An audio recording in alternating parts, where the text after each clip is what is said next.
guys! Welcome back to my channel.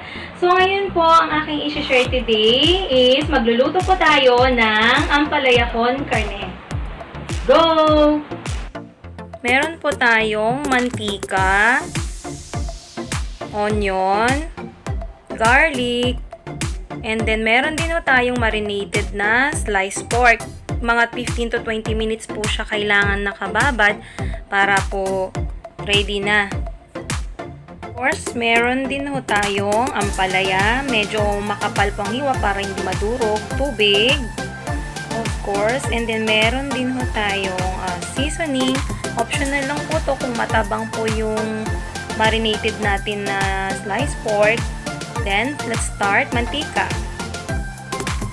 Nain muna natin ang mantika, of course. Pag mainit na ang bawang, ilagay na po natin.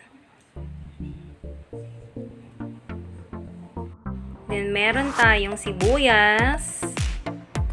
Gisa-gisa muna natin ang mga to. Isa sa pinaka-main ingredients natin ang sibuyas at bawang. Laging kasama sa buhay na natin yan. And then, meron tayong marinated. Ilalagay na ho natin yung marinated pork. Hindi muna natin isasabay po yung pinakasabaw niya. Kasi yung pinambabad natin, yun mismo yung gagamitin na pinakasabaw natin. Pero kung gusto niyo pong lagyan ng tubig, pwede naman po.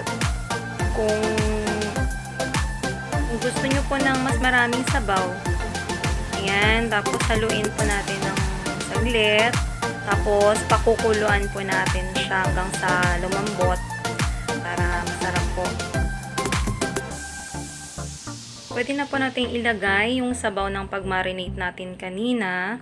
Para po mas masarap po. Kung medyo marami-rami naman na yung sabaw, pwede nating dihaluan.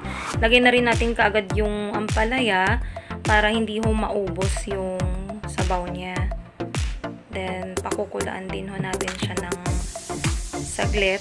At wag lang ho masyadong haluin para hindi po lalong pumait yung ampalaya natin. Yan. Haluin natin ng konti lang, saglit lang po. Tapos, tatakpan na natin siya. Ayan, ayan. Ayan, sarap na.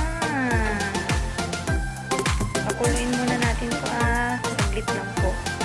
Ayan, ito na ang ating ampalaya con carne. So, pwede na po tayong kumain. Let's eat! Gustuhan niyo po ang ating video for today, please like and share your comments below. At sa mga bago pa po sa aking channel, please subscribe and hit the notification bell para updated po tayo sa iba pang mga videos. Po nating tatandaan to have a better life, stay healthy,